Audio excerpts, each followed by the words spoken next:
Hi, this is Morgan Doremus from RT Book Reviews. I'm at the Convention 2012, joined by Joyce Lamb. Welcome. Thanks for having me.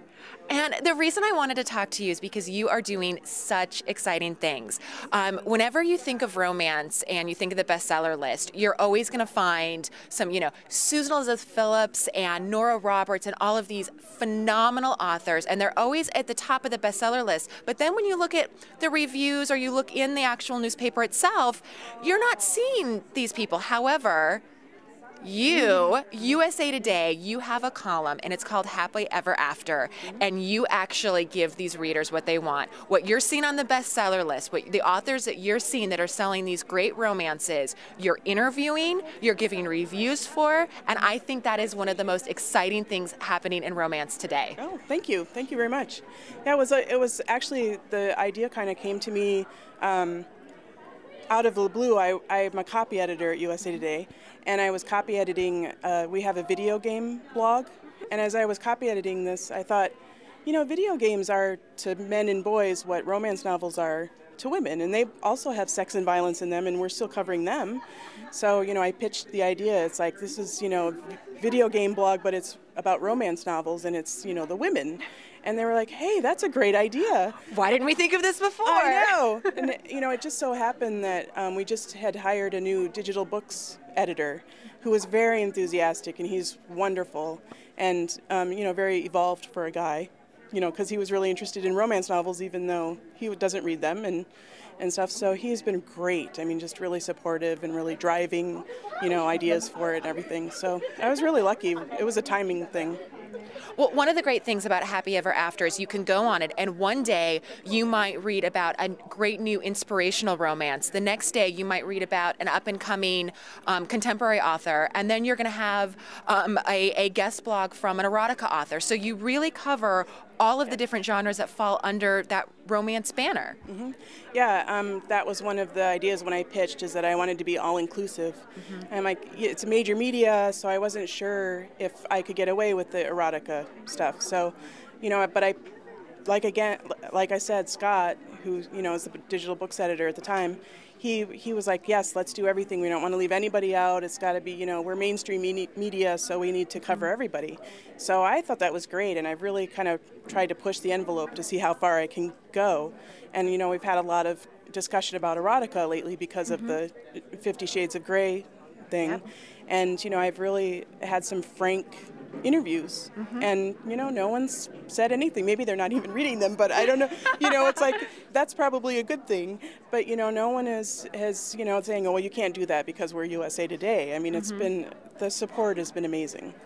And it's about time that these authors were really recognized in the mainstream media, because we always say around RT, romance is kind of the engine that pushes publishing, because it really is. I mean, these authors, I live in New York City, and you go on the subway and you can just kind of look down the seats, and you've got, all of these authors, and you can see all the romance and historical and contemporary. And this is really what readers are reading. So it's very exciting for you to go in and get these interviews and talk to these authors.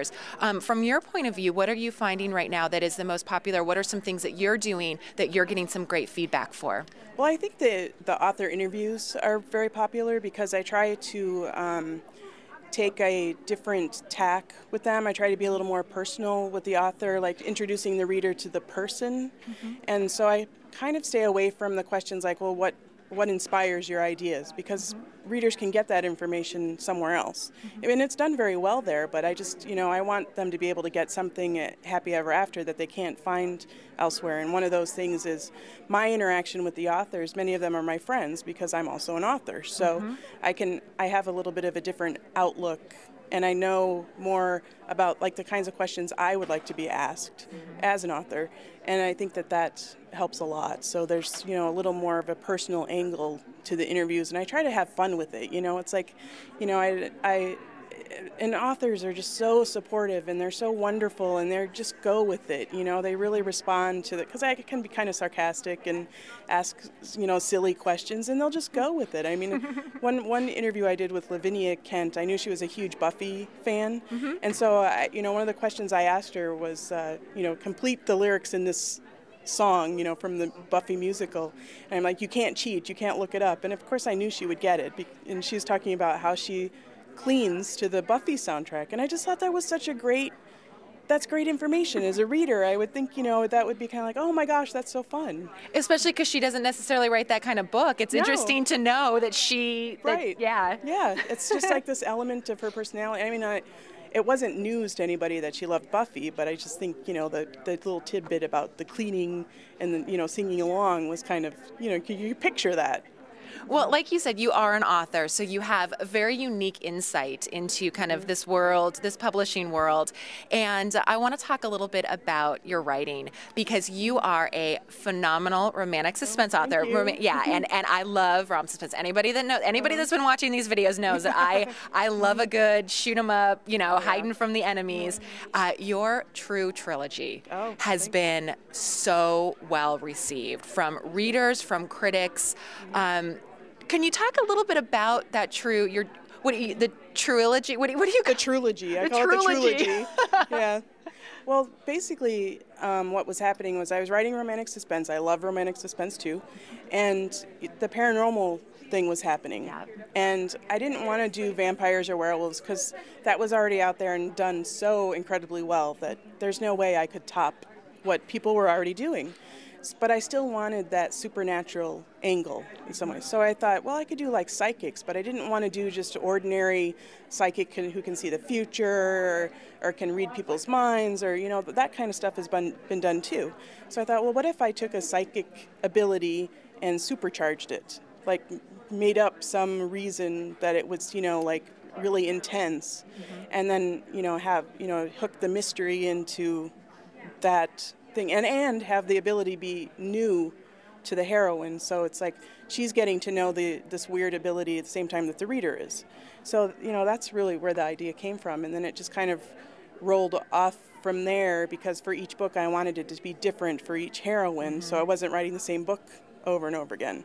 So it's like, so each successive book, the ability is a little bit different and a little more intense and has different repercussions and for the plot. I think my favorite is the empathy, where you have a heroine who is, and I thought that was so smart, because as women, I feel, and this is a generalization, but you know, that we have empathy, we talk with our friends, and we, you know, that's something that we really focus on. So to have that, like you said, supercharged, I think is a really interesting idea. Yeah, it was a lot of fun to play with, and of course, I had no plans for this, but, you know, I got into a love scene, and this empathy is sparked by touch. And so I thought, well, you're touching a lot during sex, you know? And so I thought, oh my gosh, how cool would it be if the heroine with her empathy could feel what happened to the hero? So it's like you have like this double thing going on. I mean, how cool is that? And it nothing wrong with that. Yeah. I'm like, oh my gosh, I want this. Just for that, though. I don't want it for the other stuff. The other stuff is scary, but...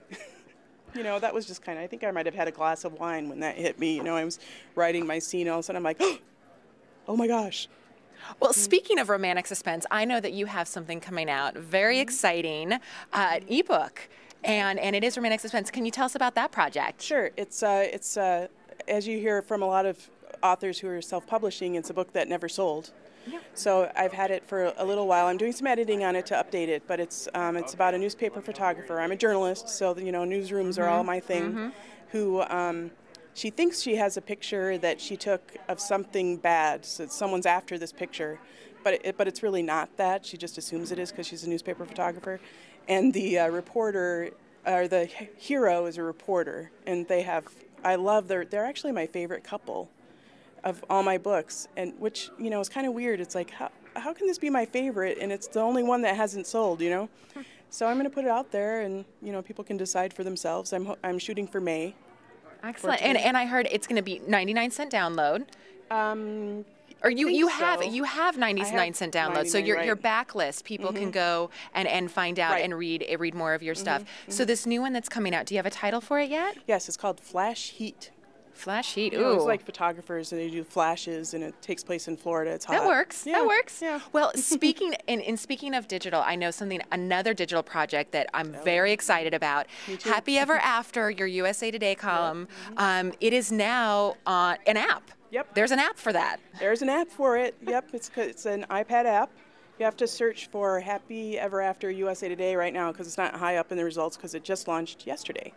So brand new, and it is beautiful. You can go on it. It's got videos, it's got the blogs, it's got more about you and your career. Yep. And so you can, it has like, several days worth of posts on there, and there's a video element. And the video is, I'm going to be doing a lot more video interactions with authors. In fact, here at the RT convention, I'm hearing you're abducting authors to take them and get them on camera. I take them into my room, and we have a secret meeting, and it's very, very suspicious and weird. No. But you'll get to see it all. Yeah, exactly. There's natural lighting in my room with the window. That's what it is. I have my little flip camera, and, it's really professional. So you've got so much stuff going on. I want to personally thank you for bringing more of this romance to the mainstream because, working for RT, it's not like I don't get enough, but I read everything that you're doing, and I'm so excited for your projects. Well, thank you so much. I'm really having a great time with it. I mean, everyone has been amazingly supportive, and the authors have been fantastic, and, the readers. It's been a lot of fun.